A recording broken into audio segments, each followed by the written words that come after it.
Hey y'all, Tha Rulaa back with another video. Sorry, I thought those bugs was in my car. If you are new here, welcome to my channel. If you are not new here, my A1 Day One's like, what's good? I appreciate y'all for tuning in.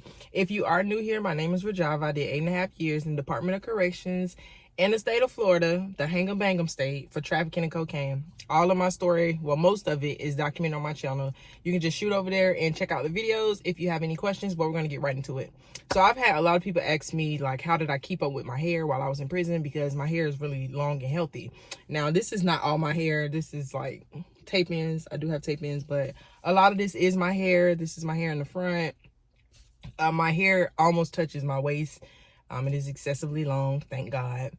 And a lot of people ask me, like, you did a decade in prison, like, how did you keep up with your hair? Because I've mentioned on multiple videos that you don't really have the necessities that you need, and the things that you do have, they're like knockoffs and not name brands. So it's not like good products. Like, it's literally like if you was gonna wear makeup and you went to Dollar Tree to get your makeup. Now, you can make Dollar Tree work, but everybody knows, okay, you gonna need some real good makeup. Even if you just use cheap eyebrow pencil or cheap mascara, like, it's certain things you can't use that's cheap, like foundation. And it's the same thing with your hair, with your skin, with your hygiene. You can go cheap in some areas, but other areas, like, you got to spend that money, and hair is one of those things.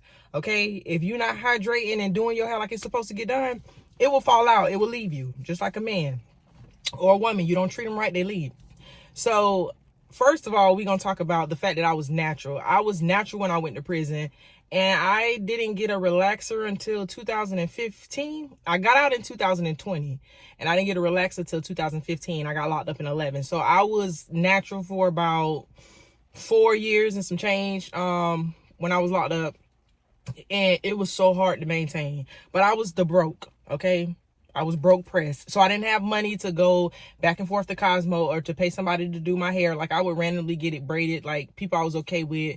I had this homegirl, she braided real nice, and she braided my hair. Like, she braids so nice that they had like a hair show one time, and she wanted me to be one of her models, and she braided my name in my hair. So, like, she was raw, and she would braid my hair and stuff. But for the most part, I used to always be in a puff. Like, you know how you do, put the headband on, puff, and it was just out there. And the longer my hair got, it was harder to maintain. So anytime I would get ready to wash it, because anybody who has natural hair knows, once that water hit it, it shrivels up like this. Like, that shrinkage is real. Your hair can be down your back, but when you wet it, you gonna have a fro this big. So instead of having to go through and comb that, oh, that bird scared the hell out of me. Like, I'm not an animal person, but birds will do it for me. But anyways, where was I? Oh yeah, so, you know, the shrinkage is real. So instead of having to go through and, like, if you let your hair dry like that, it's harder to comb out. So you need to do it while it's wet before it dries. So what I would do is I would section off my hair, and I would put it in really big plaits before I washed it, and I would leave like this much room at the roots so that I can get in there and scratch it and all of that. And I would wash my hair like that, wash it really good, and then after I get out the shower and, like, my hair is kind of dry, you know, you dry it and stuff, I would go through, and we didn't have grease. The beginning half of my sentence, we did not have grease. I was at Gaston. Gaston is a private prison.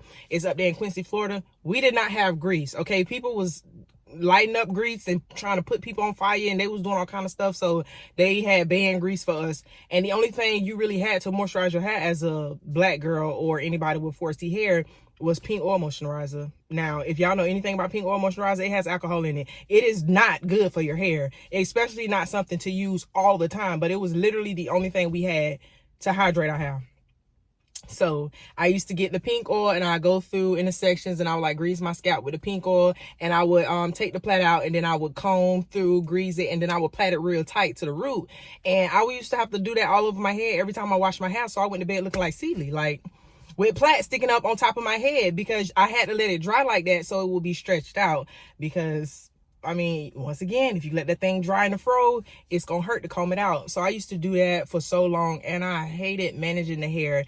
And in prison, when it's time for you to go to work, when it's time for you to hit that door, when it's time for you to go to education, whatever it is, when it's time for you to go to your job, when they call work call, education, and call outs, you got to hit that door. Okay, I'm talking about you got to go out that door, because once that door closed, honey, they are not buzzing that door until they feel like it, honestly. So if you miss that call, you're going to miss work. You're going to miss your call out. You're going to miss trying to go out there and grab your contraband. I told y'all how you do all that stuff. If you miss that door, that's just your ass, Mr. Postman. So you have to be ready to go out that door when they call work call. And then when it comes to breakfast, listen, breakfast in prison started like 5:30. So it takes a lot to do your hair, and you have to hit that door when they buzz it. And it's not like a guaranteed time every day. It's not like, okay, at 8 o'clock they're gonna buzz that door. No, they might buzz it today at 8, tomorrow they might buzz it at 7:45, the next day they might buzz it at 8:42. So you just have to be ready at all times. And it was just too much to manage my hair to have to be able to get dressed, get ready, and go out the door every single day. So I ended up relaxing my hair. And when it was natural, I really kept it, like, I brushed my hair a lot, and I would keep it like plaited up. I know how to plait my own hair. I can do braids, like, big braids. I used to keep it in cornrows and stuff like that, and I used to brush it and leave it alone. When it was natural, I really used to look scruffy because I left it alone, because it's not really much you can do with natural hair in prison except get it braided. Like, that's all you can do, or you gonna look like a chicken head. Like, ain't nothing else you can do. Ain't no gel. You can make Jolly Gel, but ain't no gel. It ain't no grease. All you got is pink oil lotion, like, and water. You know what I'm saying? Listen, it was hard to manage. So I eventually ended up getting a relaxer. Now, in prison, a virgin relaxer, you do have to go to Cosmo. They do have like a little salon and everything. We call it Cosmo because they have a cosmetology trade there, and the people who get their license, they work in Cosmo, and you just go to them. So you have to go to Cosmo. You have to put in a slip. At Gaston, there was like 1,500 people at that prison. So everybody went to Cosmo, not just black people. White girls got perms. They got their curly perms. They got their hair straightened. They got their hair cut. So 1,500 people. Cosmo maybe got like 12 stylists. So you have to put in a request to go to Cosmo. So even if you put in a request, like right now it's June, you probably not getting into Cosmo until like September. Okay. So a virgin perm it was $15, and a regular perm was $10 well, I'm gonna say relaxer, because a perm is what, the other girlies get, but a relaxer. And so I went and got my relaxer, and once again, all you had was pink oil lotion. But I used to brush my hair a lot. And a lot of people like, oh, when they get relaxers, they're like, oh, you're not supposed to wash your hair, and you know what I'm saying, it's gonna strip your perm. One thing that worked for me is I would go get a relaxer like every 4 or 5. Sometimes I would stretch it out to 6 months. And when it was time for me to go get another relaxer, like, honey, I would wash that hair. Like, I washed my hair as much as possible before I went to get my relaxer, because you want to strip those chemicals off your hair. Like, if you're not washing your hair and you're not stripping those chemicals, you're just putting chemicals on top of chemicals, and that's not good for your hair. So brushing your hair is good for your scalp. It's good for your hair. It stimulates your scalp, and it stimulates hair growth. Try to leave your hair alone. I left my hair alone a lot. So I used to have a habit where I like to pick like my edges, and I used to like love to run my fingers through my scalp and just always be touching my hair. And I knew how to braid and plait and stuff, so I used to have to stop myself from like braiding and plaiting it too much. But I literally used to sit there on my bed, and I would brush my hair this way, that way, to the front. Like, I would sit there and I would brush my hair because I had to wrap it every night. But another big thing that I feel like is why my hair grew so much, and when I tell people this, they think I am absolutely crazy, is because there's a scripture in the Bible, and it talks about a woman's glory is in her hair. So when I was reading my Bible and I ran across that scripture, like, I've never been like bald head. Like, I always had a decent regular amount of hair, but my hair was never long.